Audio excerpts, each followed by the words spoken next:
Hello kids, welcome back to our channel. ఒక మంచి స్టోరీతో మళ్ళీ మీ ముందుకు వచ్చేసాను. ఈరోజు మంచి ఫ్యామిలీకి సంబంధించిన స్టోరీని చెప్పుకుందాం. రోహిత్ అనే ఒక బాబు వాళ్ళ ఫాదర్ని చూసి ఒక మంచి విషయం ఎలా నేర్చుకున్నాడో ఈ స్టోరీలో విందాం.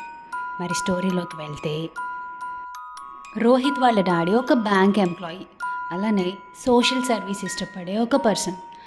కానీ ఈ సోషల్ సర్వీస్ వాళ్ళ మదర్కి నచ్చేది కాదు.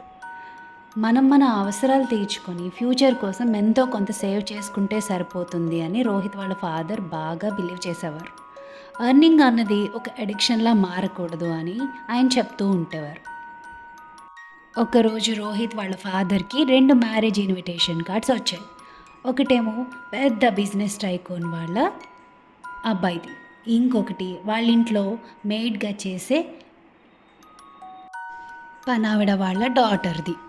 అప్పుడు రోహిత్ వాళ్ళ అమ్మ పని మనిషి డాటర్కేమో 100 రూపీస్ ఇవ్వండి, బిజినెస్ మ్యాన్కేమో 1000 రూపీస్ గిఫ్ట్గా ఇవ్వండి అని చెప్తుంది.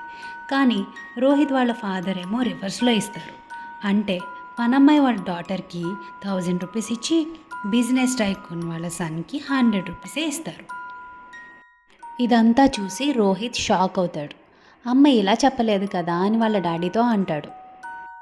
అప్పుడు రోహిత్ వాళ్ళ డాడీ ఇలా అంటారు, మనం ఇచ్చే డబ్బు పనమ్మాయికి యూజ్ అవుతుంది, బిజినెస్ టైకూన్కి మనం ఇచ్చే డబ్బు అవసరం లేదు.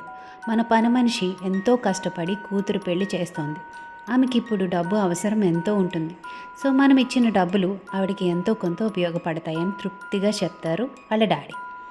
తర్వాత మన రోహిత్ కూడా సేమ్ వాళ్ళ డాడీలానే సోషల్ సర్వీస్ నేర్చుకుంటాడు. తనకి వీలైనప్పుడల్లా అందరికీ హెల్ప్ చేస్తూ ఉంటాడు. సో కిడ్స్, మీ పేరెంట్స్ చేసే మంచి పనుల్లో మీరు కూడా పార్టిసిపేట్ చేస్తారు అని ఆశిస్తూ ఈ స్టోరీ మీకు నచ్చినట్టయితే మీ ఫ్రెండ్స్తో కూడా షేర్ చేయండి. అలానే మన ఛానల్ని సబ్స్క్రైబ్ చేయండి. Thank you.